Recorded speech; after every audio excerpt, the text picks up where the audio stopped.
Il faut que tu prophétises encore sur un grand nombre de peuples et de nations et de langues et de rois. Apocalypse 10, verset 11. ASJH 1889 du Cap Haïtien.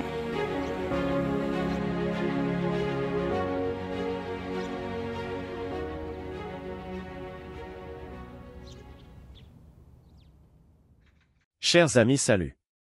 Et bienvenue à notre 7e courte présentation de notre série qui a pour titre « Réponse aux objections trinitaires ». Le texte dont il s'agit aujourd'hui est Hébreux 1 verset 8. Ce texte se lit ainsi. Mais il a dit au Fils, ton trône, ô Dieu, est éternel, le sceptre de ton règne est un sceptre d'équité. Ici, l'apôtre ne fait que citer Psaume 45 verset 7. Dans la version des Septante. La traduction de ce verset dans la version du rabbinat français dit ceci. Ton trône fondé par Dieu durera à jamais, le sceptre de ta royauté est un sceptre de droiture. Ceci est vraiment une traduction stricte du grec.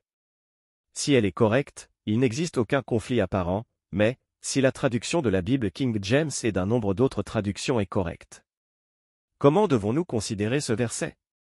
Selon la Bible King James, on devrait comprendre que le Père, le souverain suprême de l'univers, a donné son titre à Jésus, ce qui implique clairement que Jésus n'est pas le souverain suprême. Le Père déclare que Jésus est Dieu dû à qui il est. Jésus est divin parce qu'il est par nature le Fils de Dieu. En comparaison aux anges, Jésus a obtenu, par héritage, un nom plus excellent que le leur parce qu'il est le Fils même de Dieu. Le Père a exalté le Fils au même niveau que lui-même, rendant ainsi son Fils digne d'adoration. Et lorsqu'il introduit de nouveau dans le monde le premier-né, il dit que tous les anges l'adorent. Hébreux 1er verset 6. Ici nous voyons que même les anges de Dieu ont reçu l'instruction d'adorer le Fils de la même manière qu'est adoré le Père. C'est le Père qui est ultimement responsable de toutes choses, et il a donné à Jésus l'autorité et la position qu'il tient à présent. Paul comprit bien cela, car il écrivit ceci en 1 Corinthiens 15 verset 27-28. Dieu, en effet, a tout mis sous ses pieds.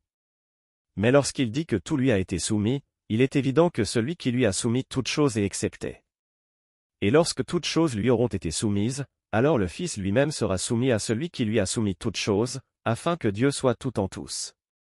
Ainsi, lorsque Jésus reçoit le titre de « Dieu », c'est en référence à sa nature divine et en relation à nous, ses enfants.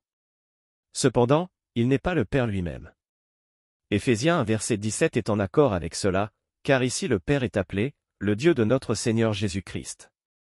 Alors que le Père est appelé le Dieu de Christ, Jésus n'est jamais appelé le Dieu du Père. C'est la fin de cette courte présentation.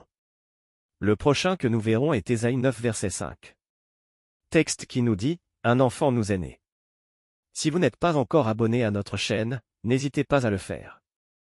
Au nom de notre Seigneur Jésus-Christ, que la paix de Dieu soit avec vous.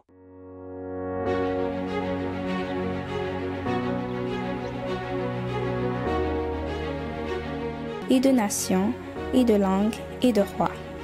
Merci d'avoir écouté cette présentation. Si vous souhaitez prendre part à la mission que Jésus-Christ confie à notre Église, contactez-nous via les coordonnées suivantes: ASJH 1889, caphaïtien@gmail.com, pour WhatsApp 509 32 32 41 42.